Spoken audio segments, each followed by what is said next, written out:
Me imagino que usted trajo su Biblia.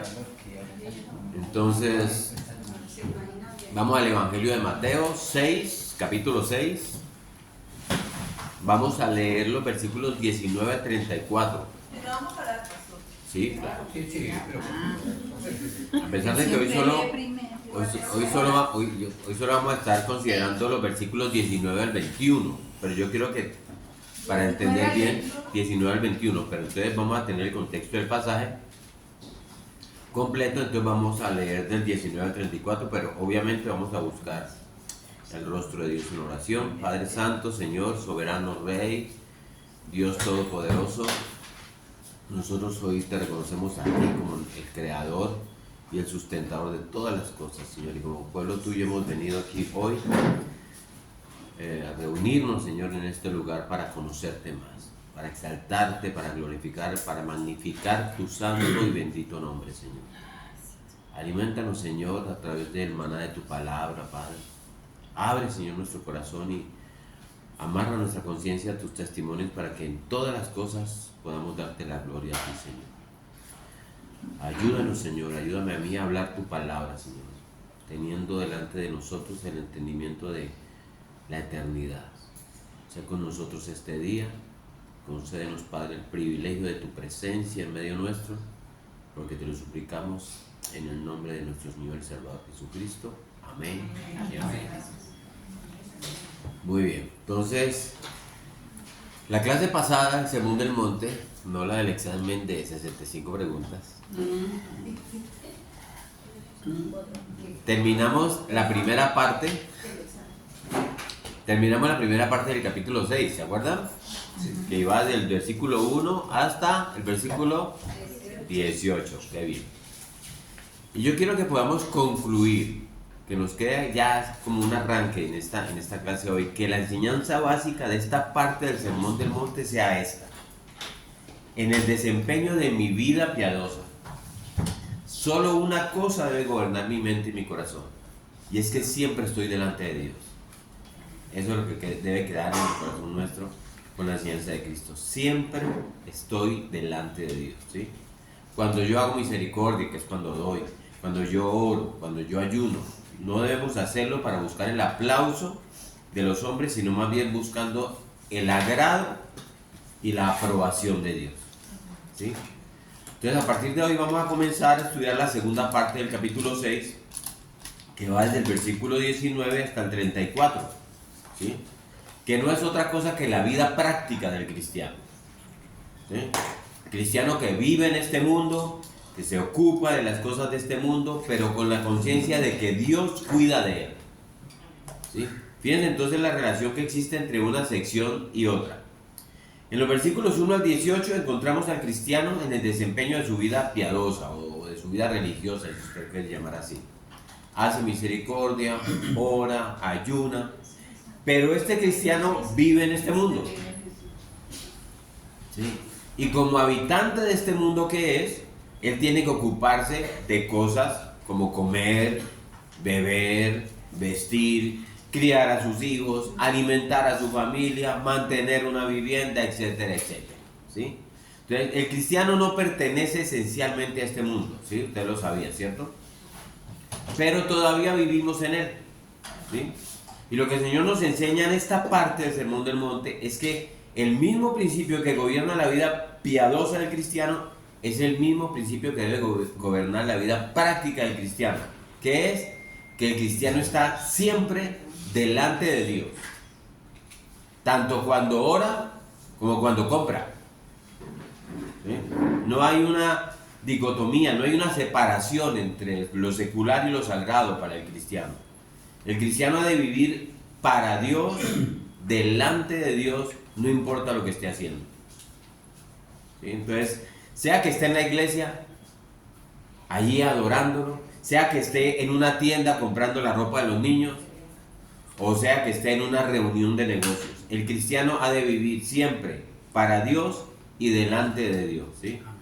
El hecho de saber que siempre estamos delante de Dios, bien sea cuando nos postramos a orar, ¿sí? O cuando hacemos misericordia por el necesitado y damos algo, o cuando desempeñamos algún trabajo, ese pensamiento de que siempre estamos delante de Dios nos va a librar de esa tendencia hipócrita de hacer las cosas para llamar la atención sobre nosotros mismos, que era lo que sucedía con los fariseos.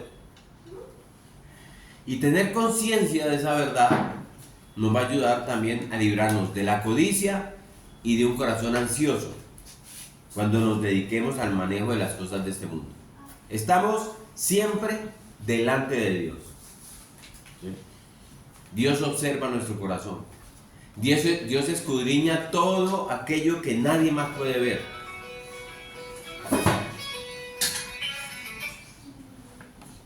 Él siempre está escuchando nuestras verdaderas motivaciones, siempre la está escudriñando, ¿sí? Nuestras motivaciones, nuestras intenciones, siempre ahí. A eso se refiere Cristo cuando Él dice, tu Padre ve en lo secreto, ¿sí? Pero al mismo tiempo que Dios nos observa, también cuida de nosotros.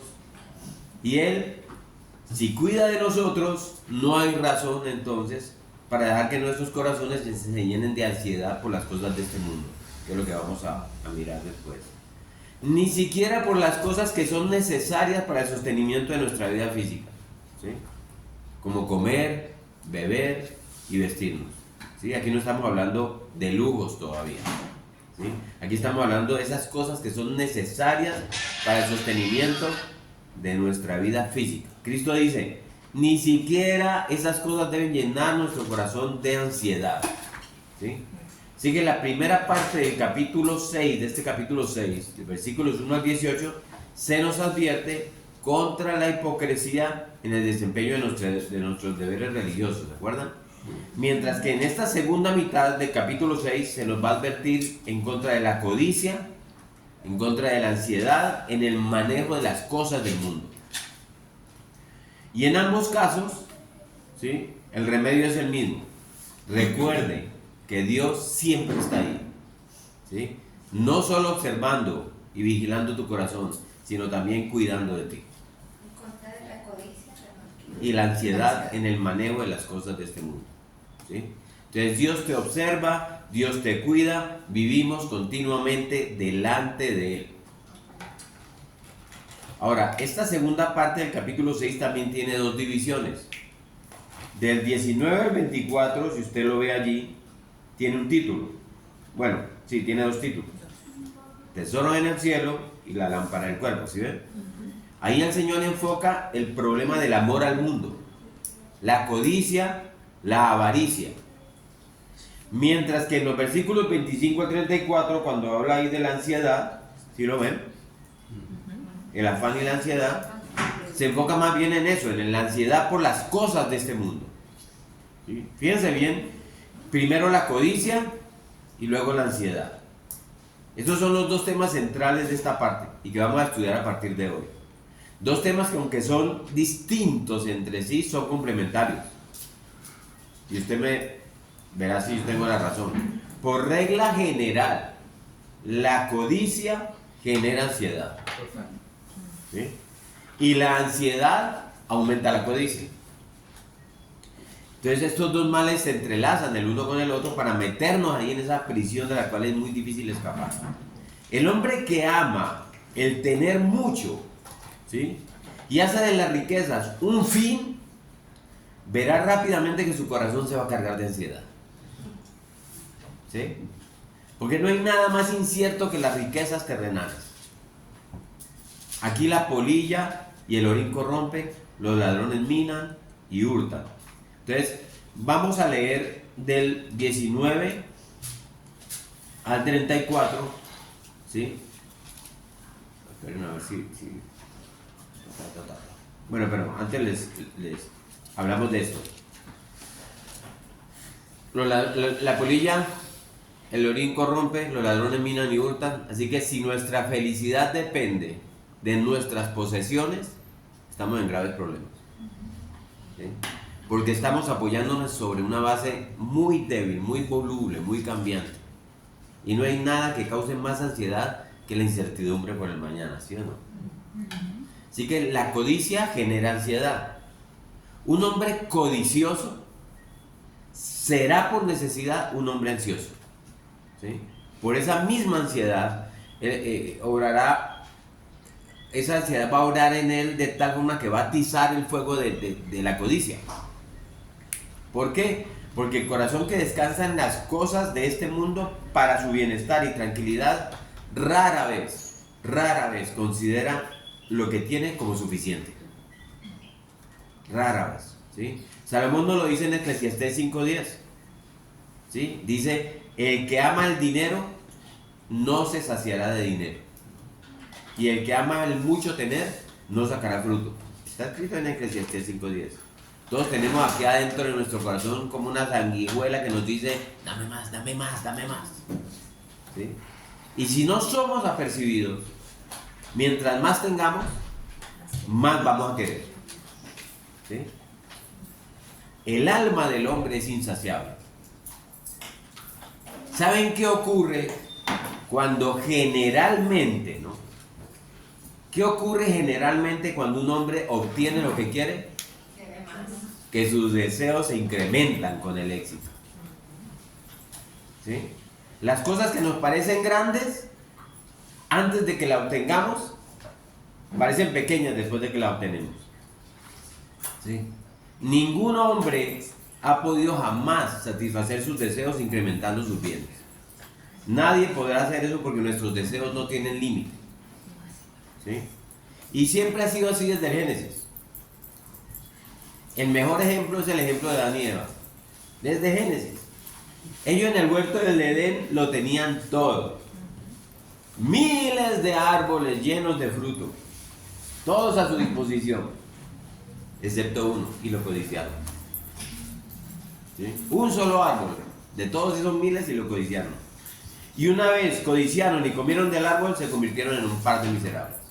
Y de ahí viene todo el problema nuestro, ¿sí? La codicia genera ansiedad y la ansiedad aumenta la codicia. Pero bueno, esta relación que existe entre la codicia y la ansiedad yo solamente la estoy mencionando únicamente a modo de introducción para que podamos tener una visión general del pasaje que vamos a estudiar, comenzar a estudiar a partir de hoy. El texto que vamos a estudiar hoy entonces es el que encontramos en los versículos 19 al 21, ¿sí? Que es la base para todo lo que sigue en esta parte, pero vamos a leer del 19 al 34, completico. Entonces, déjenme, yo se lo leo. No os hagáis tesoros en la tierra donde la polilla y el orín corrompen, y donde ladrones minan y hurtan, sino haceos tesoros en el cielo, donde ni la polilla ni el orín corrompen, y donde ladrones no minan ni hurtan. Porque donde esté vuestro tesoro, allí estará también vuestro corazón. La lámpara del cuerpo es el ojo, así que si tu ojo es bueno, todo tu cuerpo estará lleno de luz. Pero si tu ojo es maligno, todo tu cuerpo estará en tinieblas. Así que si la luz que en ti hay es tinieblas, ¿cuántas no serán las mismas tinieblas? Ninguno puede servir a dos señores, porque o aborrecerá al uno y amará al otro, o estimará al uno y menospreciará al otro. No podéis servir a Dios y a la riqueza. Por tanto, os digo, no os afanéis por vuestra vida, que habéis de comer, que habéis de beber, ni por vuestro cuerpo, que habéis de vestir. ¿No es la vida más que el alimento y el cuerpo más que el vestido? Mirad las aves del cielo, que no siembran, ni ciegan, ni recogen en graneros, y vuestro Padre Celestial las alimenta. ¿No valéis vosotros mucho más que ellas? ¿Y quién de vosotros podrá, por mucho que se afane, añadir a su estatura un codo? Y por el vestido, ¿por qué os afanáis? Considerad los lirios del campo, cómo crecen, no trabajan ni hilan. Pero os digo que ni aun Salomón, con toda su gloria, se vistió así como uno de ellos. Y si la hierba del campo, que hoy es y mañana se echa en el horno, Dios la viste así, ¿no hará mucho más a vosotros, hombres de poca fe? No os afanéis, pues, diciendo qué comeremos, o qué beberemos, o qué vestiremos, porque los gentiles buscan todas estas cosas, pero vuestro Padre Celestial sabe que tenéis necesidad de todas ellas. Mas buscad primeramente el reino de Dios y su justicia, y todas estas cosas os serán añadidas.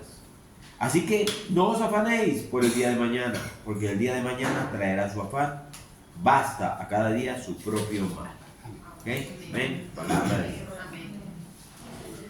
Entonces, Hoy vamos a ver del 19 al 21, ¿sí? Lo que se llama los tesoros en el cielo. En primer lugar vamos a enfocarnos en la exhortación que encontramos ahí en el texto. Y en segundo lugar en las razones que da el Señor para inclinarnos a seguir esa exhortación, esa advertencia ahí en el texto, ¿sí? La exhortación que encontramos ahí en el texto es doble. Dice por un lado, ¿sí? El Señor nos lo dice en sentido negativo. ¿Qué dice? No os hagáis tesoros en la tierra, ¿sí? Luego nos dice la parte positiva. Dice, haceos tesoros en el cielo. Y al igual que en la parte que ya vimos del versículo 1 al 18, nuestro Señor Jesucristo está haciendo aquí una referencia directa al problema de los fariseos, originalmente, ¿sí? Los fariseos no solamente se distinguían por su hipocresía en el desempeño de sus deberes piadosos o religiosos, ¿sí? Ellos daban limosna, ellos oraban, ellos ayunaban, ¿para qué? Para darse publicidad a ellos mismos, ¿sí? Eran hipócritas. Pero los fariseos no solamente eran hipócritas, sino que también eran conocidos por su avaricia y por su ambición, ¿sí? Vaya a Lucas 16, al Evangelio de Lucas 16. ¿Qué dice Cristo de los fariseos? Lucas 16, 14. Alguien que no lo lea. Dice, Y oían. Y oían también todas estas cosas los fariseos, que eran ávaros y se burlaban de él. ¿Sí ve? Eran avaros. Los fariseos eran avaros, dice Cristo, ¿sí? Personas materialistas que pensaban que el mundo se regía por una regla muy simple. Dios bendice y recompensa a los hombres fieles y obedientes, ¿sí? Y bueno, hasta ahí es verdad, ¿sí? Pero luego su conclusión, ¿cuál era? Y si obedeces la ley de Dios, serás recompensado con prosperidad material, ¿sí? Y ahí no siempre es verdad. Este fue el mismo problema de los amigos de Job. Los amigos de Job veían la vida igual de simple. Si haces lo bueno, tendrás una vida llena de salud y llena de dinero, de riqueza, ¿sí? Pero si haces lo malo, vas a tener problemas.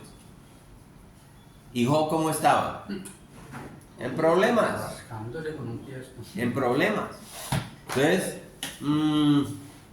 eso fue que seguramente pecaste, Job, ¿sí? Así es simple. Pero la vida no es tan simple. Hay muchos hombres buenos que pasan trabajo y muchos impíos que viven muy bien, ¿cierto?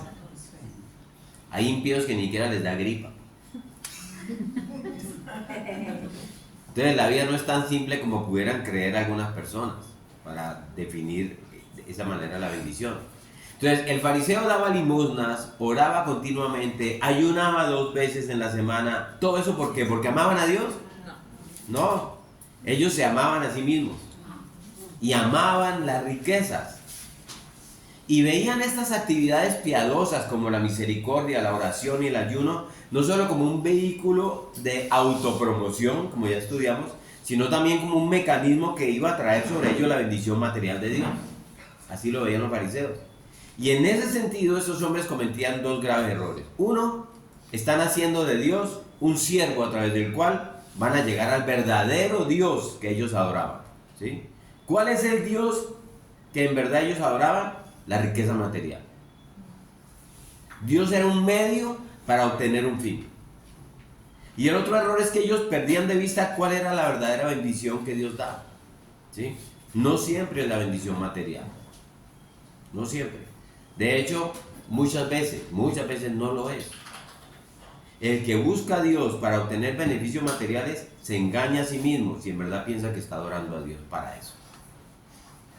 Para este tipo de personas, Dios no es más que un instrumento, un medio para obtener un fin. ¿Y ese fin cuál es? Posesiones, ¿sí? ¿Cuál es entonces el verdadero Dios de estas personas? Vayan por un momento al libro, a la carta a los Filipenses, para ver cuál es el Dios de estas personas. Y usted mire en el capítulo 3 de la carta de Pablo a los Filipenses, en los versículos 18 y 19. Filipenses 3, 18 y 19.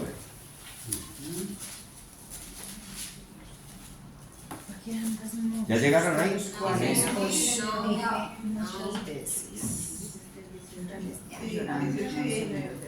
¿Listo? Ok, lo voy a leer. Porque por ahí andan muchos, de los cuales os dije muchas veces, y aún ahora lo digo llorando, que son enemigos de la cruz de Cristo, el fin de los cuales será perdición, cuyo Dios es el vientre, o sea, es llenarse la barriguita, ¿sí? Y cuya gloria es su vergüenza, que solo piensan en ¿qué? En lo terrenal, ¿sí? Estas personas adoran únicamente aquello que se puede ver, aquello que se puede palpar, y suponen que Dios está allá en el cielo como una especie de hada madrina, ¿sí? Únicamente para que nos dé todas esas cosas. Pero ese no es el Dios que se nos revela en la Escritura. El Dios que se nos revela en la Biblia es un Dios que, por encima de todo lo que es un Dios que merece ser adorado, ¿sí? Y para remate, muchas veces tendremos que enfrentar tribulaciones y problemas por causa de esa adoración.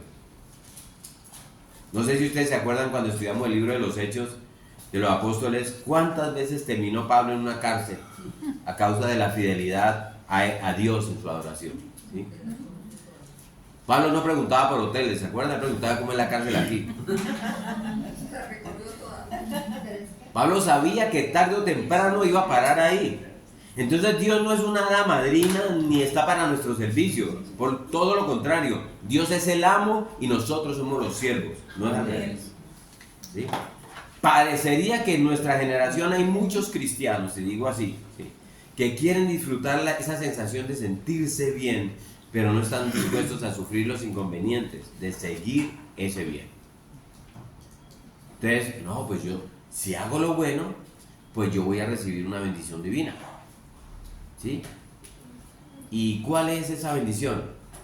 Pues una vida confortable, libre de problemas y aflicciones.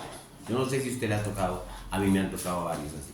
Dios me ha bendecido, tengo esto, esto y esto, y paso así, disfruto y todo. O sea, esa es la bendición para él. Esa era la óptica de los fariseos. Y muchos hoy en día ven el Evangelio de Cristo bajo esa misma óptica. El Cristo que predican no es ese Cristo que murió en la cruz para librarnos de la condenación del pecado y para librarnos de una vida centrada en nosotros mismos. El Cristo que predican es más bien una especie de, es como un psiquiatra todopoderoso, ¿sí?, cuya máxima preocupación es la de proveernos tranquilidad y paz interior, ¿sí? Mejor dicho, que vivamos ya esta vida en el paraíso terrenal. A eso es Dios. Usted puede pensar, pero pastor, ¿no es cierto que Cristo provee de esa paz al creyente? Claro que sí, claro que sí. Es más, es una paz que el mundo no puede dar y que ni siquiera el mundo puede entender, ¿sí? Pero tenemos que saber que la oferta primaria del Evangelio no es la de un paraíso terrenal aquí y ahora. No lo es. O sea, no es ven a Cristo y todos tus problemas se desaparecerán, que es la oferta del Evangelio de la prosperidad. No, señor, la razón por la que debes venir a Cristo es otra muy distinta. Fíjense cómo lo decía Pablo. Pablo quería ir a Roma, a la capital del imperio. Él quería ir allá a predicar el Evangelio en toda la capital del imperio. Y a pesar del peligro que eso significaba, él dice en Romanos 1:16, si usted lo tiene ahí, vaya a Romanos 1:16, que es el libro, la carta inmediatamente después de Hechos de los Apóstoles, ¿sí? Y mire, y Pablo dice, Romanos 1:16, porque es que no me avergüenzo del Evangelio. ¿Y por qué, Pablo? Porque el Evangelio es poder de Dios para salvación a todo aquel que cree, al judío primeramente y también al griego. ¿Y por qué predicar el Evangelio? Versículo 18, ahí está la razón. Porque la ira de Dios se revela desde el cielo contra toda impiedad e injusticia de los hombres que detienen con injusticia la verdad. La ira de Dios. Pero si Dios es amor. En estos días nos decía alguien, Dios no castiga. Pero la Biblia dice que Dios es fuego consumidor. ¿Sí? Si Dios no tuviera esa ira, que es una ira santa, tampoco sería justo. Y mucho menos sería santo. Entonces no ese es el Dios que se nos revela en la Biblia. ¿Sí?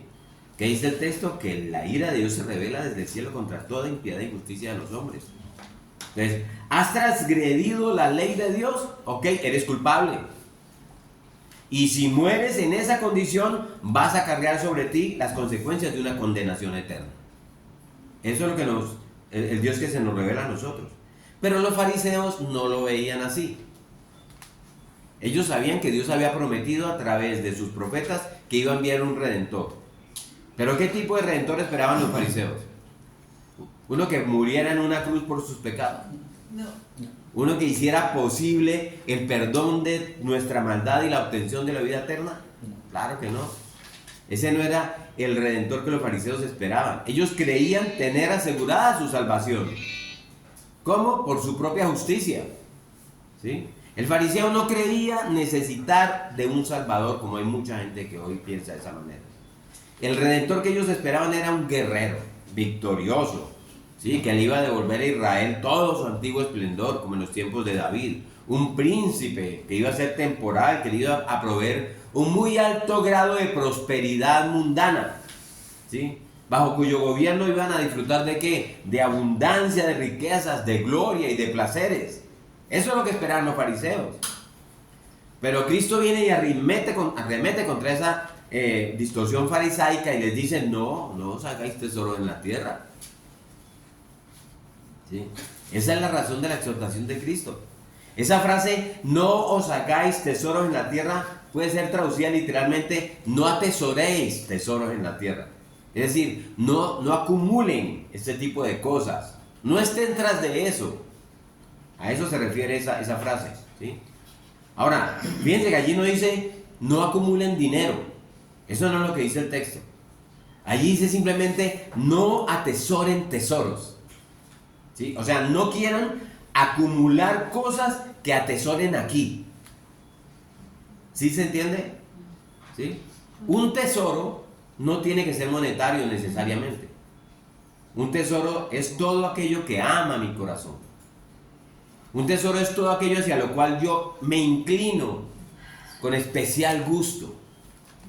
Es algo que disfruto por encima de todas las cosas. Mi tesoro. ¿Sí? ¿Usted lo ha hecho alguna vez? No sé. Sí. Lo que a mis ojos tiene valor. Puede ser algo grande, puede ser algo pequeño, puede ser algo costoso, puede tener un valor monetario relativamente insignificante, pero es tu especial tesoro porque te inclina allá. Ahora, puede ser algo tangible. Puede ser mi casa, mi carro, un objeto de gran valor, mi esposa, mi hijo. O puede ser intangible, como por ejemplo la fama, el prestigio, el reconocimiento de los hombres, la influencia. Cristo dice, si son cosas terrenales, no las atesoren. No hagáis de ellas vuestro tesoro. ¿Sí? No vivan para la acumulación de esas cosas como si su felicidad dependiera de ello. Eso es lo que nos está diciendo Cristo. Eso es básicamente la exhortación de Cristo a sus discípulos en esta parte del Sermón del Monte. Ahora, en la historia de la iglesia muchos han interpretado este texto de una forma inadecuada, como por ejemplo los monjes medievales con sus votos de pobreza. ¿Sí? Por eso es necesario hacer unas observaciones en cuanto a lo que este texto no significa. ¿Sí? A veces una buena manera de entender un texto en la escritura es viendo lo que no quiere decir. Así uno elimina las posibilidades de lo que no puede ser y entonces uno puede más fácilmente llegar a ver lo que sí quiere decir. ¿Sí? Entonces miren esto, en primer lugar, es evidente que este texto no censura las posesiones en sí mismas. ¿Sí? Las posesiones en sí mismas. ¿Sí? Tanto en el Antiguo Testamento como en el Nuevo Testamento se reconoce el derecho a la propiedad privada. Eso no tiene nada de comunismo acá. Por eso, entre otras cosas, entre el 8º y el 10º mandamiento dicen: no robarás, no codiciarás, Porque robar es incorrecto, codiciar es lo mismo, es incorrecto, porque es algo que por derecho le pertenece a otro. Es su propiedad. ¿Sí? En segundo lugar, tampoco se censura en este texto el hecho en sí de tener muchas posesiones. ¿Sí? Abraham era un hombre rico y piadoso. Y la Biblia nos muestra claramente que sus riquezas fueron una provisión de Dios. Dios se las dio. ¿Sí? Cuando Abraham manda a su criado a buscarle esposa a su hijo Isaac, vaya a Génesis 24, 35. Génesis 24, 35. Abraham manda a su criado a buscarle esposa a Isaac. Y miren lo que este criado le dice a Labán, que es el papá de la niña. En Génesis 24, 35. Alguien que nos lo lea. Y Jehová ha bendecido mucho a mi amo, y él se ha engrandecido y le ha dado ovejas y vacas, plata y oro, siervos y siervas, camellos y asnos. ¿Sí? Él le ha dado todo a mi amo. Lo ha engrandecido, lo ha bendecido. Entonces, pues, de ninguna manera, ¿sí?, la Biblia censura el hecho de tener muchas posesiones. ¿Sí? Lo mismo podemos decir de Job. ¿De acuerdo? Sí. Ahora, el día que vinieron sobre Job todas esas desgracias, ¿cómo reaccionó este hombre? Enteramente confiado en la bondad y la sabiduría de aquel que en un momento dado lo llenó de bienes y de riquezas. Job dijo en 1:21, ¿cómo? Jehová dio, Jehová quitó. ¿Sí? Él no dijo, ahora Dios me quitó lo que con tanto esfuerzo yo había podido conseguir. Eso no dice Job. No, señor. Jehová dio, Jehová quitó. Sea el nombre de Jehová bendito. ¿Sí? Dios había bendecido a Job y ahora ese mismo Dios había permitido su ruina. Pero ¿cómo concluye la historia? Vaya al capítulo 42 de Job, para que usted me diga cómo, y alguien que nos busque 1 Samuel 2:7. 1 Samuel 2:7. ¿Qué dice? ¿Cómo concluye la historia de Job en el capítulo 42, versículo 10? 42:10. Job 42. Jehová la aflicción de Job. ¿Y quitó Jehová? La aflicción de Job. Ajá. Cuando él hubo orado por sus amigos y aumentó al doble todas las cosas que habían sido de Job. O sea, ahora le aumentó. Si ya era un hombre rico, ahora le aumentó el doble. Dios no tiene problema con eso. ¿Sí?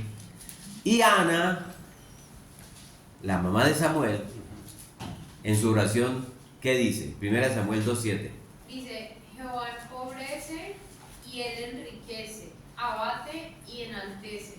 Jehová empobrece y él enriquece. O sea, no hay problema con eso. Así que la Biblia no enseña que ser rico sea pecaminoso en sí mismo. Si usted va a Pablo de la primera carta a Timoteo, léame alguien la primera carta a Timoteo, capítulo 6, del 17 al 19. Primera carta de Pablo a Timoteo, capítulo 6, Dice, del 17 al 19. a los ricos de este siglo manda que no sean altivos, ni pongan la esperanza en las riquezas, las cuales son inciertas, sino en el Dios vivo que nos da todas las cosas en abundancia para que las disfrutemos. Que hagan bien, que sean ricos en buenas obras, dadivosos, generosos, atesorando para sí buen fundamento para lo porvenir, que echen manos de la vida eterna. ¿Sí? Entonces Pablo no dijo a Timoteo, ordénale a los ricos que se deshagan de sus riquezas, ¿sí?, y que se las repartan a los pobres. No, el ser rico no es pecaminoso en sí mismo, no necesariamente. Y vamos a aclarar un poquito eso más adelante. En tercer lugar, tampoco se prohíbe en el texto que seamos precavidos y que ahorremos para el futuro. ¿Sí? En el libro de Proverbios se nos pone a la hormiga como un ejemplo de sabiduría. Que seamos Precavidos y que ahorremos para el futuro. ¿Por qué nos ponen de ejemplo a la hormiga? Alguien que nos lea Proverbios 6, versículos 6 al 8.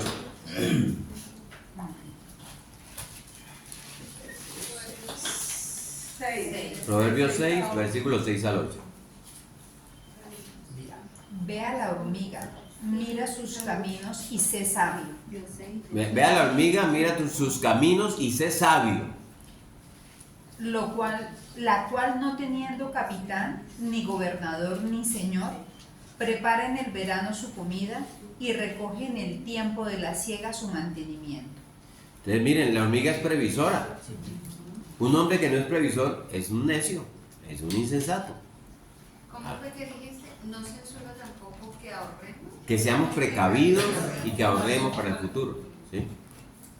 En 2 de Corintios 12:14 dice la Biblia que los padres atesoran para sus hijos. Y en 1 Timoteo 5:8 dice que el que no provee para los suyos y mayormente para los de su casa, este hombre ha negado la fe y es peor que un incrédulo, ¿sí? Así que no hay nada de malo en ser previsivo y ahorrar, ¿sí? Y tener una platica para ser previsivo. La Biblia incluso exalta la prudencia como una virtud y no como un síntoma de falta de fe. Porque uno oye por ahí, hay personas que piensan que usted tiene una cuenta de ahorro, hermano, o es que a usted le falta fe. Usted está ahorrando plata, a usted le falta fe, ¿sí? No.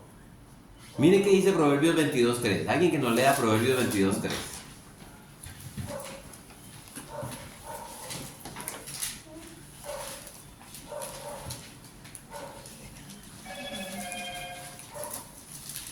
El prudente se anticipa al peligro y toma precauciones. El simplón avanza a ciegas y sufre las consecuencias. El sabio es precavido. O sea, una cosa es proveer para el mañana y otra cosa es afanarnos por el mañana, ¿sí? La primera es una virtud, de acuerdo con la Biblia, y la segunda es un pecado. Entonces, ¿qué es entonces lo que nuestro Señor Jesucristo prohíbe en este texto de hoy? No os hagáis tesoros en la tierra. No hagan del fin de su existencia en este mundo acumular posesiones terrenales. Ya se trate de cosas materiales como dinero, propiedades, cosas tangibles o cosas intangibles como acumular prestigio, influencia, fama, comodidad. Cualquier cosa que no podamos llevarnos nosotros en la hora de la muerte. No hagan del fin de su existencia esas cosas. Que no sea el fin de su existencia. Esa es la exhortación del texto.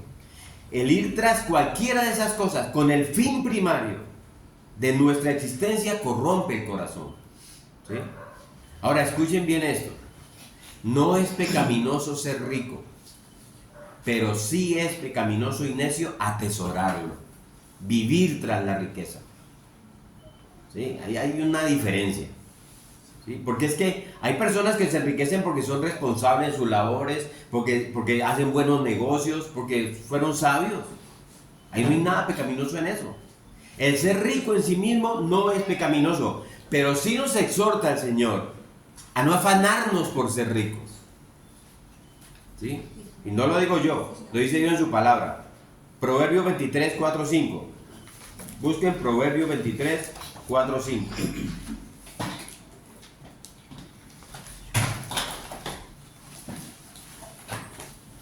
No te afanes por hacerte rico. Sé prudente y desiste. Has de poner tus ojos en la riqueza siendo ningunas, porque se harán alas como alas de águila y volarán al cielo. ¿Sí? O sea, no te afanes por ser rico. Sé prudente, ¿sí?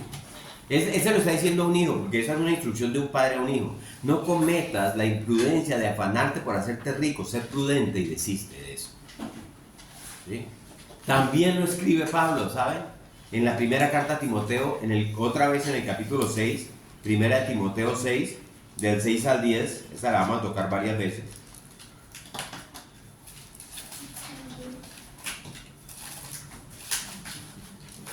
Es cierto que con la verdadera religión se obtienen grandes ganancias, pero solo si uno está satisfecho con lo que tiene. Primera de Timoteo 6, del 6 al 10, ¿no? Habla de contentamiento. Porque nada trajimos a este mundo y nada podemos llevarnos. Así que si tenemos comida y ropa, contentémonos con eso. Los que quieren enriquecerse caen en la tentación y se vuelven esclavos de sus muchos deseos. Estos afanes insensatos y dañinos hunden a la gente en la ruina y en la destrucción, porque el amor al dinero es la raíz de toda clase de males. Por codiciarlo, algunos se han desviado de la fe y se han causado muchísimos sinsabores. ¿Sí ven? O sea, los que quieren enriquecerse caen en tentación y lazo. Pero es pecaminoso afanarse por la riqueza. Miren, yo les digo algo. Por regla general, el que se afana por hacerse rico, quiere hacerse rico rápido. ¿Sí? Y eso acaba con él lleno de codicia. Eso es la conclusión. Y ahí cae en ese lazo, que es lo que está diciendo Pablo acá. ¿Sí? Porque fíjense que allí no dice que los ricos son los que caen en tentación y lazo. No, ahí dice que los que quieren enriquecerse. Y eso nos toca a todos nosotros, seamos ricos o no. Y llegan a jamar Sí. las riquezas. Pastor, el Señor puede enriquecernos en el tiempo que Él desee y de la manera como Él lo desee, y lo hace. Pero el conocimiento común del hombre es que para hacer dinero tienes que circular el dinero muy rápido, y que tienes que tener objetivos agresivos. Es todo lo contrario a lo que la palabra recomienda. Sí, son todas las... Por eso es que todas las teorías de enriquecimiento lo que te dicen es eso, ¿no? Claro. Que tienes que vivir y dormir pensando en eso. Y es justamente lo que dice la palabra, que no debemos hacer. Que no nos afanemos por eso. O sea, usted puede tener habilidades, usted puede ser una persona que tiene facilidad para producir riqueza y Dios le está dando un don y está dándole la opción para hacerlo, ¿sí? Pero ese afán mío, porque la riqueza sea mi fin, es donde dicen no se afanen por eso, que ese no sea el fin de ustedes, ¿sí? Y no es que los ricos van a caer en lazos, son los que quieren enriquecerse. La avaricia, la codicia es un mal que no tiene fronteras, es para todos los seres humanos, aquí en la India, en África, en Estados Unidos, en Chile, no importa donde usted viva, en Jamundí, en Cali, en cualquier lado, usted no está totalmente salvo de ese mal, aunque viva en un palacio también. Cuando esa enfermedad alcanza nuestro corazón, dice Pablo, vamos a ser traspasados por muchos dolores, nos leyó Diana allí, ¿sí? ¿Cuáles dolores? Aquí le menciono algunos. Inquietud, ansiedad, aburrimiento, falta de satisfacción, tristeza, envidia, jartera, ¿sí? Vamos por un momento otra vez a Eclesiastés. Busquen el libro de Eclesiastés. Es un libro escrito por un hombre que fue muy rico, tal vez el hombre más rico que ha existido, un hombre que lo tuvo todo y que al final de cuentas, ¿qué termina diciendo? Vanidad de vanidades, todo es vanidad. Eclesiastés 5, Eclesiastés capítulo 5, del 10 al 17. ¿Qué dice Salomón en el libro de Eclesiastés 5, del día 17? El que ama el dinero no se saciará de dinero, y el que ama el mucho tener no sacará fruto. También esto es vanidad. Cuando aumentan los bienes, también aumentan los que los consumen. Qué bien pues tendrá su dueño, sino verlos con sus ojos. Dulce es el sueño del trabajador, coma mucho, coma poco, pero al rico no le deja dormir la abundancia. No dejan de ¿Hasta dormir, qué? sí. ¿Hasta el 12? Hasta el 17. Bueno. Hay un mal doloroso que he visto debajo del sol, las riquezas guardadas por sus dueños para su mal, las cuales se pierden en malas ocupaciones, y a los hijos que he engendrado nada les queda en la mano. Como salió del vientre de su madre desnudo, así vuelve viéndose tal como vino, y nada tiene de su trabajo para llevar en su mano. Este también es un gran mal, que como vino, así haya de volver. ¿Y de qué le aprovechó trabajar en vano? Además de esto, todos los días de su vida comerá en tinieblas, con mucho afán y dolor y miseria. Esos son los dolores a los que se refiere Pablo cuando le dice a Timoteo, estas personas que andan tras la ansiedad de la búsqueda de la riqueza van a tener todos esos dolores, todas esas angustias, ¿sí?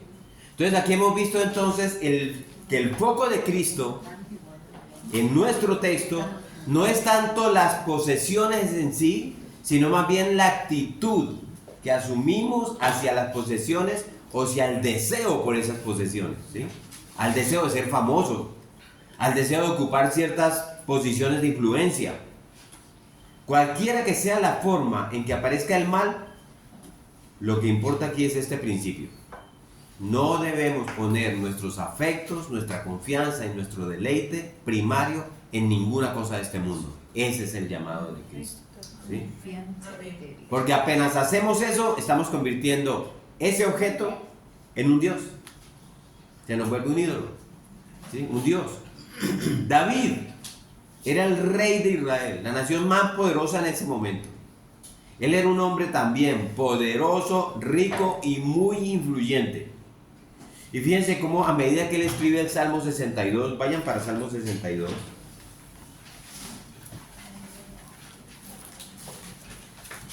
Miren cómo él usa repetidamente la palabra solamente para declarar dónde estaba puesta su confianza y dónde estaba puesto su deleite, ¿sí?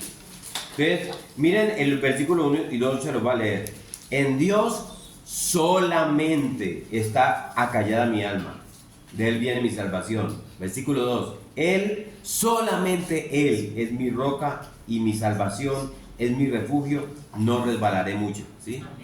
Y luego siguen los versículos 5 y 6, vayan allá, 5 y 6. Alma mía, en Dios, ¿qué? Solamente reposa, por mi alma solamente reposa en Dios, porque de Él es mi esperanza. Él solamente es mi roca, ¿sí? Y mi salvación, es mi refugio, no resbalaré. Y vaya al versículo 8. Esperad en Él en todo tiempo, oh pueblos, derramad solamente delante de Él vuestro corazón. Dios es nuestro refugio. Y luego viene el versículo 10. No confiéis en la violencia ni en la rapiña, no os envanezcáis. Y ahora escuchen y fíjense bien. Si se aumentan las riquezas, leen ahí, no pongáis el corazón en ellas, ¿sí? ¿Saben de dónde surge la codicia? De un sistema de valores equivocados. El codicioso no ha aprendido a apreciar el infinito valor de tener comunión con el Dios del cielo, con el dueño del oro y de la plata, ¿sí? En cambio aprecia las cosas de este mundo más allá de su valor real. Les da mucho valor a las cosas de este mundo y no le da el valor a Dios. Este hombre está dispuesto a cambiar espejitos por oro, ¿sí? Entonces miren, si usted se acerca, se las pongo así.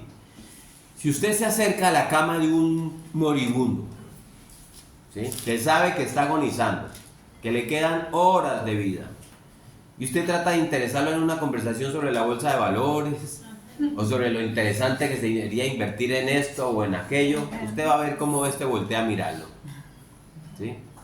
Porque cuando uno está al borde de la eternidad, se da cuenta de que nada de eso importa, ¿sí? Nada hemos traído a este mundo y no hay ninguna duda de que nada vamos a poder sacar de él, ¿sí? Por eso David decía en el Salmo 73, 25, ¿a quién tengo yo en los cielos sino a ti?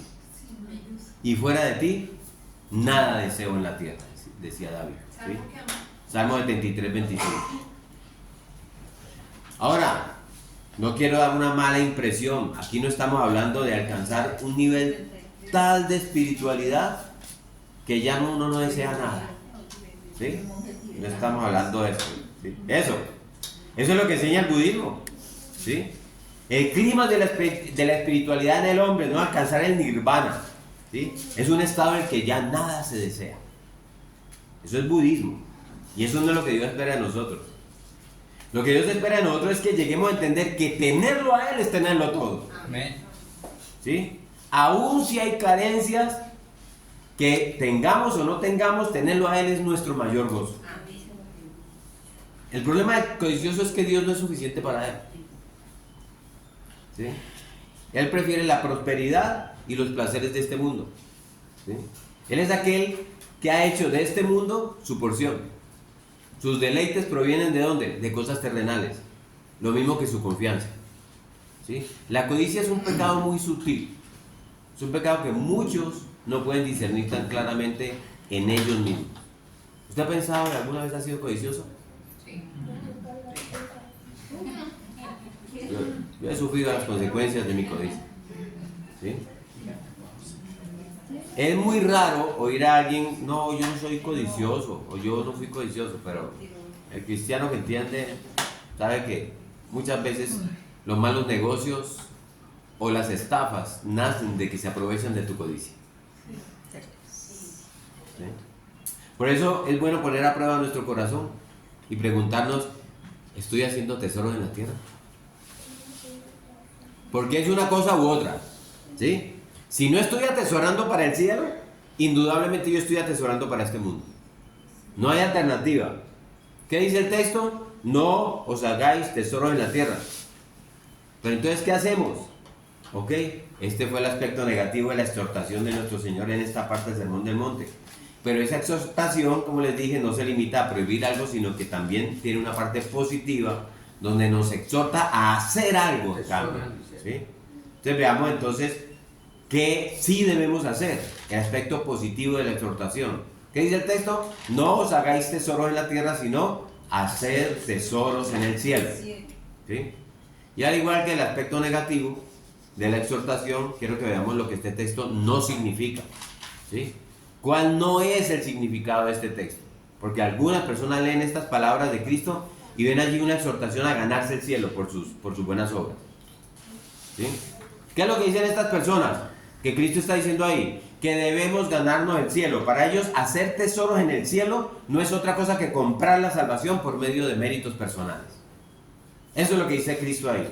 Si hago buenas obras aquí en la tierra, algún día allá las puedo cobrar en el cielo, ¿sí? Pero eso es completamente ajeno al mensaje del Evangelio que encontramos en el Nuevo Testamento.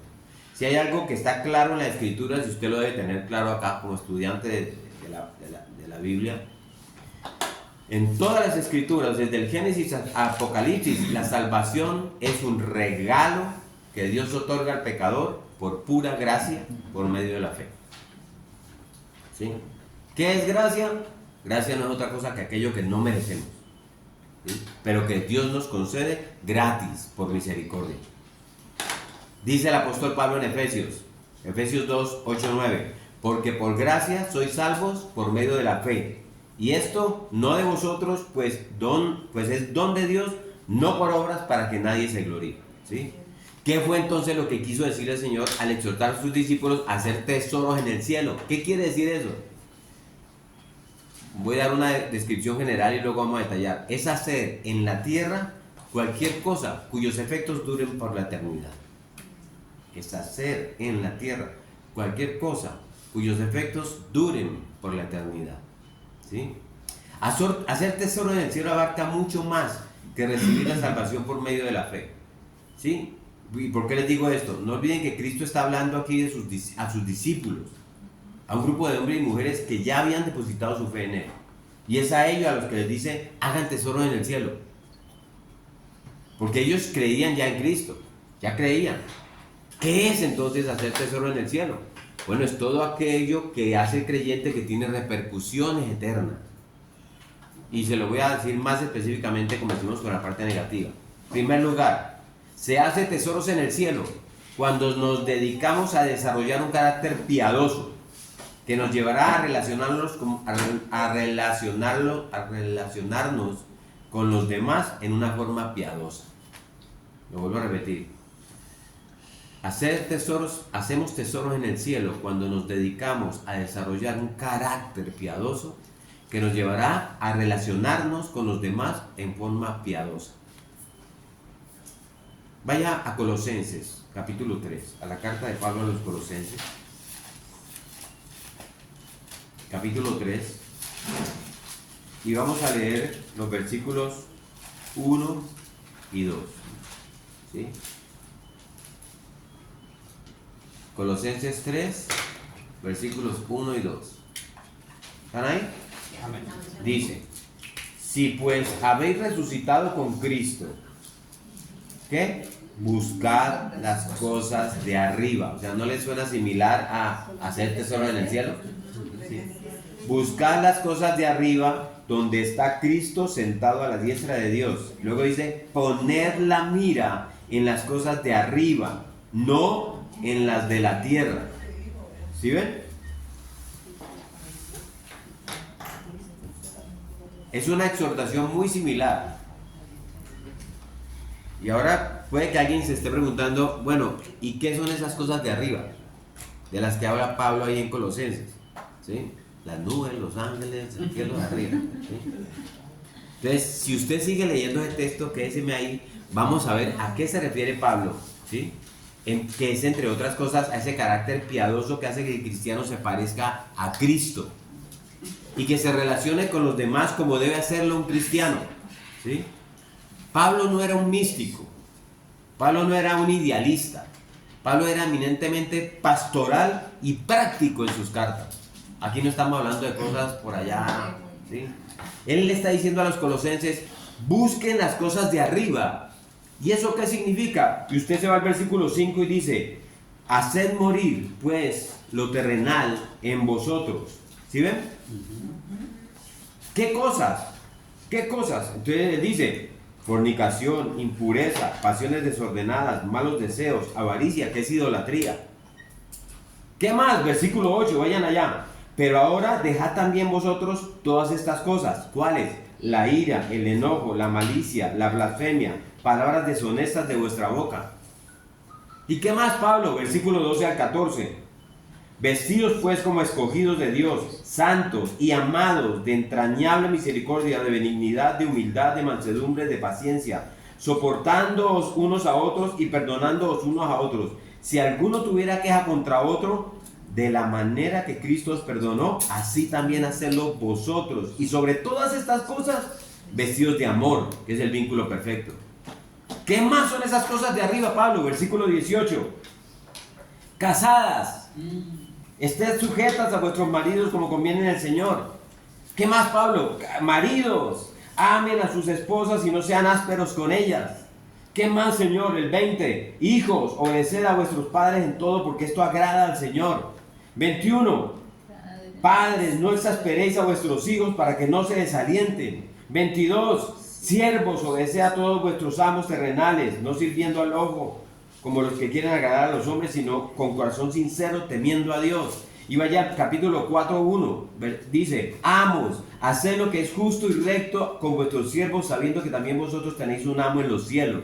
¿Sí? Entonces, ¿de qué está hablando Pablo en Colosenses cuando le dice miren las cosas de arriba? Está hablando de un carácter piadoso, pero un carácter piadoso que afecta a mi relación con mi esposa, que afecta a la relación de mi esposa conmigo, que afecta a mi relación con mis hijos y la relación de mis hijos conmigo, que afecta a mi relación con mis empleados y la relación con mi empleador. Pablo no está hablando de cosas abstractas, de cosas por allá sublimes.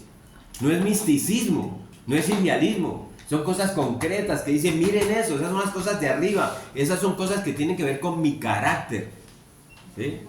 Ocuparse activamente en el desarrollo de esas virtudes, la misericordia, la compasión, la benignidad, el espíritu perdonador, eso es hacer tesoros en el cielo, ¿sí? Porque esas cosas permanecen aún más allá de la muerte, ¿sí? Por eso Pablo dice en 1 Timoteo, como leímos ahora, 6:6, que la piedad acompañada de contentamiento es una gran ganancia, ¿sí? Es un tesoro. No es una ganancia pequeña la de aquel que ha podido cultivar un carácter piadoso y que ha sido enseñado en la gracia del contentamiento. En segundo lugar, ¿qué más es hacer tesoro en el cielo? Cuando crecemos en el conocimiento de Cristo y profundizamos nuestra relación con Él. Y usted está, ya me fueron de Colosenses 3, ahí está, buscar las cosas de arriba donde está Cristo, ¿sí? Donde está Cristo. Crecer en el conocimiento de Cristo y profundizar nuestra relación con Él. Ahí lo leímos. Buscar las cosas de arriba en 3:1. ¿Y qué? Donde está Cristo sentado a la diestra de Dios Padre, ¿sí? ¿Qué son las cosas de arriba? Básicamente es Cristo, ¿sí? Buscar las cosas de arriba es buscar a Cristo. Él es el que hace que el cielo sea el cielo. ¿Ustedes sabían eso? Él es el que hace que el cielo sea el cielo. Como dijo alguien, aún el infierno sería el cielo si Cristo estuviera allí. Hacer tesoros en el cielo es tener hacia Cristo la misma actitud que Pablo expresa en la carta a los Filipenses 3. Vaya a Filipenses 3, está ahí detrásito de Colosenses. Filipenses 3 del 7 al 8. Hacer tesoros en el cielo es tener hacia Cristo la misma actitud de Pablo que expresa en Filipenses 3, 7, 8. Pablo nos da ahí el currículum de cuando él no era cristiano. ¿Y qué dice él? 3, 7, 8 dice: por cuantas cosas eran para mí ganancia, las he estimado como pérdida por amor de Cristo. Y ciertamente aún estimo todas las cosas como pérdida por la excelencia del conocimiento de Cristo Jesús, mi Señor, por amor del cual lo he perdido todo y lo tengo por basura para ganar a Cristo. El término en el griego original es estiércol, ¿sí? Lo tengo por estiércol. ¿Sí? Cuando Pablo era inconverso, él tenía un excelente futuro como maestro de teología en Israel. Era el tipo que estaba listo para ser el maestro, para suceder a Gamaliel. Era el duro. Tenía todo ese futuro ahí. Pero ¿qué dice Pablo ahora? En comparación con el conocimiento de Cristo, para mí eso de ahora es estiércol. Eso a mí es basura. ¿Sí? Si ven lo incompatible que son los tesoros terrenales y los tesoros celestiales. ¿Sí? El que pone todo su empeño en hacer tesoros en la tierra y en hacer de esta vida terrenal su paraíso, va a considerar todos los tesoros celestiales como una ridícula ilusión en la que no vale la pena ni siquiera pensar. Pero en cambio, el que se encuentra empeñado en hacer tesoros en el cielo, va a considerar todo eso, lo demás, como estiércol, como basura. ¿Sí? Y es por eso que Pablo dice en Gálatas 6:14 que a los ojos del mundo él no era más que un crucificado. Él dice eso en Gálatas 6:14. Pero él ahí mismo añade, dice, y así mismo yo veo al mundo como crucificado. ¿Sí? En eso, dice Pablo, nos parecemos. Dice: lejos esté de mí gloriarme, sino en la cruz de nuestro Señor Jesucristo, porque en el mundo me es crucificado a mí y yo al mundo. ¿Sí? Esa misma repugnancia, ese mismo sentido de rechazo que uno puede sentir, observar a un crucificado ahí siendo tratado de esa manera, era lo que sentía el mundo hacia Pablo. ¿Sí? No, Pablo, qué desperdicio, decían los fariseos. Qué desperdicio que un hombre tan prometedor haya dedicado su vida completa a predicar a un Cristo que ni siquiera pudo conservar a su vida ni convencer a su pueblo de que él era el Mesías. Qué desperdicio, Pablo. Así trataban a Pablo. ¿Sí? Así veía el mundo a Pablo. Pero con esos mismos ojos, Pablo veía los ofrecimientos del mundo y él decía: eso para mí es basura. No se pueden ni siquiera comparar con la excelencia del conocimiento de Cristo, mi Señor. Y entonces yo les hago esta pregunta. Nosotros decimos que somos cristianos. Esa es la misma perspectiva que tú tienes de la vida. ¿Se puede decir de ti lo mismo que dijo Pablo de él? Que para él el mundo era para el mundo él era un crucificado. ¿Puedes decir con la misma convicción con que este hombre lo dijo: para mí esas cosas, las ganancias del mundo, materiales o intangibles, eso es basura? ¿Puedes decir eso? Solo el que tiene esa convicción puede hacer tesoros en el cielo. En tercer lugar, hacemos tesoros en el cielo cuando predicamos a otro el Evangelio de Cristo, o cuando otros son movidos por nuestro testimonio cristiano a buscar lo que ellos ven en nosotros, que nosotros tenemos. Te lo digo otra vez: hacemos tesoros en el cielo cuando predicamos a otro el Evangelio de Cristo, o cuando otros son movidos por nuestro testimonio cristiano a buscar eso que ellos ven que nosotros tenemos. ¿Sí? No olviden que a Dios le ha placido usar la predicación del Evangelio como instrumento para atraer los pecadores a la salvación. Pablo dice en Romanos 1:16: yo no me avergüenzo del Evangelio. ¿Por qué no se avergüenza? Porque el Evangelio es poder de Dios para salvación. ¿Y qué dice él en la primera carta a los Corintios 1:18 al 20? Alguien que me lo lea. Primera carta a los Corintios, está despuesito de Romanos, para que la encuentre rápido. Primera carta a los Corintios 1. Primera carta a los Corintios 1:18 al 20. ¿Qué dice? Porque la palabra de la cruz es locura. Es locura a los que se pierden, pero a los que se salvan, esto es a nosotros, es poder de Dios. Pues está escrito: de y desechar el entendimiento de los entendidos. ¿Dónde está el sabio? ¿Dónde está el escriba? ¿Dónde está el disputador de este siglo? ¿No ha enloquecido Dios la sabiduría del mundo? No ha enloquecido, Dios es el que ha enloquecido la sabiduría del mundo. Cuando yo escucho a estos grandes y famosos psicólogos y científicos hablando de que la homosexualidad es normal, por ejemplo, y que tenemos que aceptarlo como algo normal, yo me acuerdo de 1 Corintios 1:20. ¿No ha enloquecido Dios la sabiduría de este mundo? Que a un niño no se le puede disciplinar con vara porque le puede crear un trauma. ¿No ha enloquecido Dios acaso la sabiduría de este mundo? ¿Y qué dice Pablo en el versículo 21? Dice, pues ya que en la sabiduría de Dios, el mundo no conoció a Dios mediante la sabiduría. Agradó a Dios salvar a los creyentes por la locura de la predicación. Fue Dios el que le agradó salvarnos por la locura de la predicación. Por eso nosotros no venimos aquí y hablamos de filosofía ni nada que alimente el intelecto de nadie aquí. Aquí nosotros venimos a hablar del Evangelio de Cristo. Esto es Evangelio. ¿Sí?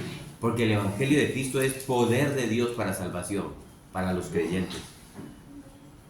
Yo no sé si usted se puede llegar a imaginar, piénselo, hoy se lo voy a traer a su mente, lo emocionante y lo glorioso que va a ser para usted cuando esté en el cielo, si usted va para allá. Contemplar eternamente a todos aquellos que vinieron al conocimiento de Cristo inclinados tal vez por su testimonio. ¿Usted se imagina lo emocionante que puede ser eso? O tal vez más directamente por medio de su predicación, porque usted le predicó el Evangelio. Qué glorioso que usted pueda contemplar los frutos de eso en la eternidad, por toda una eternidad. Decía el apóstol Pablo a los cristianos de Tesalónica, vaya a la carta Tesalónica, en la primera carta a los tesalonicenses. Mire lo que dice Pablo al respecto.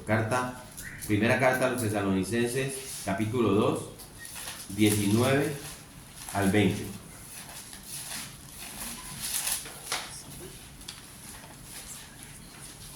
Porque cuál es nuestra esperanza o gozo o corona de que me glorié. ¿No sois vosotros delante de nuestro Señor Jesucristo de su venida? Y El sí, apóstol Pablo dice Santiago que vosotros sois nuestra gloria y gozo. imagínense, vosotros sois nuestra gloria y gozo. ¿Sí? En cuarto lugar, hacemos tesoros en el cielo cuando usamos nuestros bienes de tal forma que repercuta para la eternidad, o para el avance del reino de Cristo en el mundo, o para aliviar las cargas temporales de aquellos hermanos que están en necesidad. Hacemos tesoros en el cielo cuando usamos nuestros bienes de tal forma que repercuta para la eternidad, para el avance del reino de Cristo en este mundo, o para aliviar las cargas temporales de aquellos hermanos que están en necesidad. De nuevo, vaya a la primera carta a Timoteo 6, ¿sí? Primera carta a Timoteo, capítulo 6, versículos 17 al 19.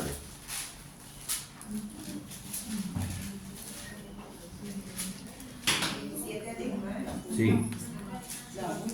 ¿Qué dice? A los hijos de este siglo manda que no sean altivos, Sí, es. que no sean altivos ni pongan la esperanza en las riquezas, las cuales son inciertas, sino en el Dios vivo, que nos da todas las cosas en abundancia para que las disfrutemos. Que hagan bien, que sean ricos en buenas obras, dadivosos, generosos, atesorando para sí buen fundamento, para lo porvenir, que echen mano de la vida. Ahí le está diciendo que hagan tesoro en el cielo. Eso es lo que significa hacer tesoro en el cielo, que hagan bien, que sean ricos en buenas obras. Y pastor, uno pensaría, dice, atesorando para sí buen fundamento para lo porvenir, que echen mano de la vida eterna. O sea, uno pensaría como que ahí podría decir como que y prepárense para lo que está por venir, o sea, ahorren o algo así, no, dicen como que den, o sea, es como todo lo contrario. O sea, a los ricos no es que entreguen su riqueza y las pobres, pero hagan cosas para la vida eterna, o sea, que atesoren, que hagan tesoros en el cielo, ¿sí? Y podríamos decir muchas cosas más de esto, pero todo eso se resume en lo que dijimos al principio. Hacer tesoros en el cielo es hacer en esta tierra todo aquello que repercute para la eternidad. ¿sí? Es buscar las cosas de arriba, como dice Pablo en Colosenses, ¿sí? O como dice en otro lugar, no mirando las cosas que no se ven, sino las que, no buscando las cosas que se ven, sino las que no se ven, ¿sí? Pero antes de terminar, yo quiero que veamos, y esto es breve, al menos una de las razones que nos da Cristo en este texto para que no hagamos tesoros en la tierra. Como Él nos dice, ¿por qué no hacerlo? ¿No? Sino que la hagamos en el cielo. Entonces vamos a volver al texto otra vez. Ya vimos el significado, ya vimos la exhortación, su parte negativa y su parte positiva. Veamos ahora las razones de la exhortación, ¿sí? Aunque no vamos a poderlo hacer extensamente. Pero ¿por qué no debemos cometer la torpeza? Porque es una torpeza de dedicarnos a acumular tesoros en la tierra. Ya sea riqueza, fama, prestigio, lo que sea. ¿Por qué no? Y el Señor nos da dos razones en nuestro texto. La primera razón está en los versículos 19 al 20 y la segunda razón la vamos a ver la próxima clase en los versículos del 21 al 24. Entonces, ¿cuál es la primera razón? ¿Por qué las riquezas, por qué no hacer tesoros en la tierra? Porque las riquezas terrenales son temporales, cambiantes y en contraposición a las celestiales que son eternas e inmutables. No debemos hacer tesoros en este mundo porque aquí las cosas no duran. Aquí las cosas son efímeras, pasajeras. ¿Qué dice Mateo 6:19? No os hagáis tesoros en la tierra donde la polilla y el orín corrompen y donde los ladrones minan y hurtan. ¿Sí? En el tiempo del Señor, las riquezas se almacenaban mayormente era en granos, ¿sí? En ropas costosas, que la ropa era costosa. ¿Se acuerdan de Libia? O simplemente eran las posesiones que tenían en el hogar. Eso era. Entonces, principalmente esa era la manera en que se almacenaban las riquezas. Ahora el Señor nos dice, no importa dónde lo tengas guardado ni de qué forma, aquí nada es seguro, nada. Así es. ¿Sí? La polilla y el orín corrompen y los ladrones penetran y hurtan. ¿Sí? La palabra griega para Reina Valera, que traduce aquí como orín, ¿sí? Significa literalmente algo que se come las cosas. ¿Sí? Entonces, eso es como la corrosión que causa el orín, ¿sí? O también como una plaga, como ratones, ratas, cucarachas, carcoma, etcétera, lo que sea, ¿sí? Entonces lo que el Señor está diciendo aquí es, la polilla se come la ropa, las ratas y los ratones se te comen los granos, y los ladrones se van a meter en tu casa y te van a robar lo que tienes guardado allí. No hay nada seguro en los tesoros terrenales. Pero puede salir aquí alguno y puede decir, no, pero es que los tiempos de Cristo no están como ahora tenemos otras medidas de seguridad, ahora ya tenemos plaguicidas, tenemos sistemas de alarma contra robos, hay bancos en Suiza, en Panamá, donde usted puede guardar su platica y no le pasa nada. Pero los hackers están entrando y no van nada. Las palabras de Cristo pronunciadas ese día, en ese monte, hace 2000 años siguen vigentes. Las riquezas terrenales siguen siendo pasajeras e inciertas. Nada es seguro en este mundo, nada dura, ¿sí? Y si aún llegara, miren esto, si aún llegara a pasar que algunas cosas, por la misericordia de Dios, continuaran con nosotros hasta el día de la muerte y podamos tenerlas, esas cosas terrenales con el tiempo dejan de satisfacernos. Algunas no dejan de existir, pero van a dejar de deleitarnos. Nos acostumbramos a ellas y nos cansamos de ellas. ¿Cuántas veces usted no se ha afanado? Que yo quiero esto, ¿usted no le ha pasado? Yo quiero esto, yo quiero esta cosa, y ya cuando la tiene, ¿y qué? ¿Ahora es más feliz? No. Un ratico. ¿Sí? Pero ahora quieres ahora quieres la otra, ¿sí? Y mañana vas a querer otra cosa, porque tenemos esa sanguijuela ahí dentro de nosotros que dice, dame más. ¿Qué pasa con los celulares? Así es. Ese es el corazón del hombre. Ya llegaron ¿Sí? los celulares, ya llegaron. Pero hay algo más dramático todavía, ¿sí? Y es que de este mundo no podemos sacar absolutamente nada. Desnudos salimos del vientre de nuestra madre y desnudos saldremos de este mundo sin nada. Hay un ejemplo que yo creo que Dios lo ha permitido con toda la gracia y la gloria que el hombre ha puesto, y es el ejemplo de los faraones egipcios. Eso ilustra claramente esa verdad. Ellos se hacían enterrar con sus riquezas. Es más, creo que algunos enterraban con su esposa viva para que ella lo pudiera tener en la vida.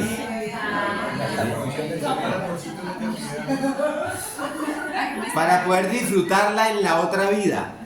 ¿Sí? ¿Qué pasó con estos faraones? Se fueron, no se llevaron nada consigo. Todo lo que ellos quisieron llevarse no sirvió para otra cosa más que para llenar nuestros museos y deleitarnos entendiendo de parte de Dios lo que pasa, cuál es la verdad del hombre a través de los faraones egipcios, ¿sí? Nada hemos traído a este mundo y sin duda nada podemos sacar de él, ¿sí? Y ahora yo vuelvo y pregunto, ¿cuál es tu tesoro? ¿Qué es lo que más aprecias? Porque esas preguntas tenemos que hacernos. ¿A qué tú le das más valor en esta vida? ¿Son las cosas materiales? Esas fácilmente se pierden, se deterioran, se devalúan o desaparecen si se invierten mal, ¿sí? ¿Cuál es tu tesoro? Por ejemplo, ¿es tu prestigio? ¿Es tu buen nombre? ¿Ese es tu tesoro? ¿Ustedes han pensado lo frágil que es el prestigio humano? Un simple rumor, y ahora lo vimos en todo este tema de las elecciones, un simple rumor basta para destruir la reputación de un hombre. Un simple rumor. ¿Ese es nuestro tesoro? Porque si es así, estamos muy mal parados. ¿Cuál es tu tesoro para los jóvenes? ¿Aquí hay jóvenes? Bastantes. ¿Cuál es tu tesoro? Gracias, Pablo. ¿Tu belleza? ¿Tu juventud? Algún día tu rostro también se va a arrugar. ¿O crees que vas a vivir así eternamente? Vea, puede untarse todo lo que quiera, ¿sí? Puede hacerse todas las cirugías que quiera, ¿sí? Aún, si su tesoro es la belleza, entonces para los jóvenes, ¿saben qué podría suceder hoy mismo? Porque no necesariamente tiene que pensar, no, de aquí hasta allá, cuando yo ya esté viejito voy a atesorar, ya, pero hasta allá voy a atesorar la belleza. Miren, yo ya veré pues de aquí a allá, no. Puede que alguien llegue ahí a tu círculo, ¿sí? Una persona más agraciada físicamente y pases, quién sabe, a segundo, tercero o cuarto lugar, cuando tu tesoro es la belleza. Y eso sufre mucha gente, cuando dejas de ser el más agraciado, porque tu tesoro está puesto ahí. O si no, vaya a una reunión, una fiesta y como mira entre las niñas adornadas, ¿sí? Ya esta es más bonita que el otro, ¿sí? Que ese no sea tu tesoro. ¿Cuál es tu tesoro? ¿Tus amigos? Si alguien tiene aquí. Somos tan inconstantes, Lía. Somos tan inconstantes los seres humanos. El tesoro de los amigos. ¿Cuál es su tesoro? Los amigos, ¿cierto, papi? Los humanos somos tan inconstantes en nuestros afectos que un día decimos amar a una persona con todo el corazón y al otro día no queremos ni verle en pintura. ¿Cuántos intereses se mueven muchas veces al preferir una persona en vez de otra? Por intereses, ¿sí? Entonces, amados, yo no sé cuál es tu tesoro, pero si se trata de algo que no vas a poder llevarte contigo a la hora de la muerte, te aseguro que estás haciendo un mal negocio. Sea lo que sea, tarde o temprano vas a terminar frustrado. Y ustedes han visto cómo personas llenas de riqueza, de fama, de prestigio, se suicidan porque se frustran, porque tienen sus tesoros puestos aquí y no tienen saciedad. ¿Sí? No tienen cómo saciarse. Cristo dijo, haceos tesoros en el cielo, porque solo allí están seguros de la polilla, del orín y de los ladrones. ¿Sí? Esos tesoros de arriba no nos van a dejar de satisfacer nunca con el tiempo. Esos tesoros de arriba no nos cansan, ni pierden el brillo, ni se devalúan. Entonces, es un asunto de sentido común.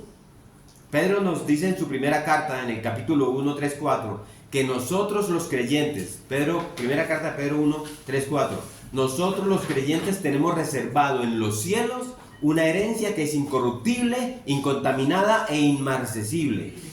Y por si usted no sabe qué es inmarcesible, es que nunca se marchita. ¿Estás haciendo tesoros en el cielo? Así, en una forma consciente. ¿Estás dedicado a hacer tesoro en el cielo? ¿Saben qué? Miren, hacer tesoro en el cielo implica una actividad consciente de parte nuestra. No es que yo la hago por... ¿sí? Vaya otra vez a Colosenses. Una vez más. Volvamos a leer Colosenses 3, 1, 2. Vuelva alguien a leer Colosenses 1, 2. Porque vamos a mirar eso en detalle sobre la conciencia de hacer tesoro en el cielo. Carta a los Colosenses, capítulo 3, versículos 1 y 2. Pues habéis resucitado con Cristo, buscad las cosas de arriba, donde está Cristo sentado a la diestra de Dios. Poned la mira en las cosas de arriba, no en las de la tierra. Fíjense cómo es. Son dos imperativos. Hay dos órdenes, dos instrucciones para que sea algo consciente, ¿sí? Intencional, ¿sí? Por un lado dice Pablo, busquen las cosas de arriba, ¿sí? Mejor dicho, pongan todo su empeño en la adquisición de esas cosas. Dirijan su esfuerzo, lo mejor de su energía en la obtención de esos tesoros celestiales. ¿Y cuál es el segundo imperativo? Pongan la mira, ¿sí? Literalmente el texto griego lo que dice es, coloquen una atención extra en eso. Pongan la mira, piensen en eso, reflexionen y mediten en esas cosas. Ahora, fíjense que ambos imperativos se relacionan entre sí, porque nosotros nos esforzamos por alcanzar aquello que para nuestros ojos es deleitoso. ¿Sí? ¿Sí o no? Pero yo, ¿cómo puedo desear algo que nunca veo? Y en lo cual ni siquiera pienso. ¿Sí? ¿Cómo puedo yo desear eso? Esas cosas de arriba de las que habla Pablo no se perciben con los sentidos simplemente. ¿Sí? Para buscarlas yo debo verlas con los ojos de la fe. Yo debo meditar en esas cosas. Yo debo pensar en ellas a menudo. Es por eso que Pablo dice en otra parte de la Biblia que los cristianos andamos por fe y no por vistas. Hay realidades mucho más sublimes que nuestros ojos no pueden ver. Y entonces yo pregunto otra vez, ¿estás haciendo tesoros en el cielo? ¿Estás dedicándote conscientemente a desarrollar el carácter piadoso del que hablamos? ¿Sí? ¿Estás dedicado conscientemente a conocer cada vez más a Cristo? ¿O solamente vas a la iglesia porque te parece chévere? ¿O estás dedicado de verdad en profundizar tu relación con Cristo? Nosotros decimos que somos cristianos y nosotros profesamos esa fe. Y yo, con base en esa declaración, pregunto, ¿cuál es el criterio, por ejemplo, que usas para el uso de tu dinero? ¿Sí? No, es que estamos hablando de casos abstractos. Aquí el dinero, no. Pablo nos está hablando de cosas prácticas, tangibles, palpables, cosas que se pueden evaluar. Cristo dice, no cometan la insensatez de hacer tesoros en la tierra. ¿Sí? ¿O qué creen que cuando nos entierren va a importar el traje que nos pongan? Los gusanos se lo van a comer igual que nuestra carne. Pero si tus tesoros los hiciste aquí en la tierra, cuando mueras, a donde llegues, vas a pensar en tu corazón, me tomaron por tonto. Me pasó como los indios, cambié espejos por oro. Y estoy hablando de los cristianos. El cristianismo del siglo XXI se ha dejado permear por un estilo de vida demasiado suave, placentero, light, como les gusta mucho, donde la búsqueda del entretenimiento, las comodidades ha ido ganando cada vez más y más terreno, donde preferimos no congregarnos, por la razón que sea, ¿sí? O no ir a evangelizar a alguien, porque yo prefiero quedarme en mi casita y yo mejor veo un video, hay muy buenos videos de predicadores, yo me quedo aquí, ¿sí? Se ha vuelto un cristianismo demasiado suave, como muy cómodo para muchos, ¿sí? Entonces, ¿cómo pretendemos que los demás, esos que no creen en lo que nosotros creemos, que no conocen la verdad, ¿sí?, crean de verdad que los cristianos somos extranjeros y peregrinos en este mundo cuando nos vimos empeñados en que esta tierra sea nuestro lugar más placentero, nuestro paraíso? Y al igual que los impíos, atesoramos las cosas de aquí, al igual que ellos. Este mundo ejerce todavía un poderoso atractivo sobre todos nosotros, muy poderoso. Yo lo siento. Yo no sé si usted también. ¿Sí? Es una fuerza que nos ata y nos atrae mucho hacia él. Si no luchamos enérgica y conscientemente contra esa atracción, no podremos de ningún modo elevar nuestros corazones hacia las cosas del cielo. Muy difícil.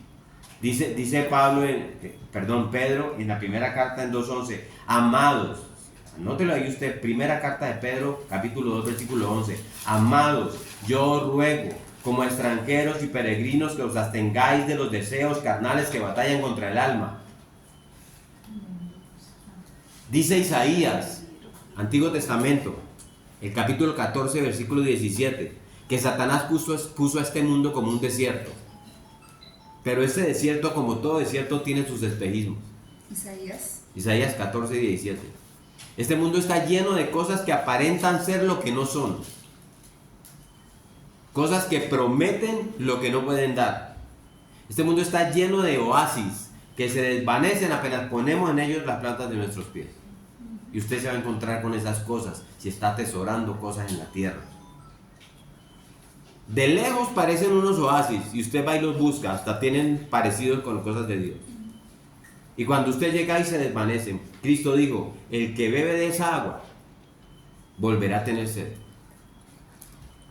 Yo no sé qué tan placentera sea tu vida hoy, ¿sí? Pero todos los días, si has atesorado en la tierra, vas a tener más sed y más sed y más sed, porque el que bebe de esa agua volverá a tener sed, dijo Cristo. Pero Él dice, el que bebe del agua que yo le daré no tendrá más sed. A eso se refiere nuestro Señor. Entonces quiera el Señor que el afán de este mundo y el engaño de las riquezas no ahoguen la palabra que ustedes y yo hemos escuchado hoy. Cristo dice en Mateo, en el capítulo 13, en la parábola del sembrador, que esas cosas son como espinos que no dejan que la palabra se implante en nuestro corazón, ¿sí? Entonces, amados, no cambiemos las riquezas verdaderas y permanentes, los tesoros del cielo, por ilusiones que no aprovechan. Y en la próxima clase vamos a estudiar la otra razón que Cristo nos da en nuestro texto hasta el versículo 24. Vamos a orar. Padre Santo, Señor, Dios del cielo, soberano Señor y Dios nuestro, amarra tú, Señor, nuestra conciencia esta palabra, porque es muy fuerte la tendencia, muy fuerte a hacer tesoros en la tierra. Ayúdanos, Señor, a andar por fe y no por vista. Ayúdanos, Señor, a vivir viendo las cosas que no se ven, porque las cosas que se ven son temporales, dice Pablo, pero las que no se ven son eternas. Danos la sabiduría, Padre, para que no permitamos que nuestro pecado nos tome por tontos. Y si hay aquí, Señor, alguien cuya confianza y deleite y comodidad descansa en las cosas terrenales y temporales, te suplico, Señor, te suplicamos que obres poderosamente en ellos, que elimines ese sentido de autosuficiencia y de confianza y los traigas desesperados a los pies de Cristo, Señor, buscando en Él la salvación de su alma. Padre, gracias por tu palabra, gracias por tu enseñanza, Señor, pero clávala, Dios, en nuestras conciencias, porque te lo suplicamos en el nombre de nuestro Señor Jesucristo. Amén. Amén.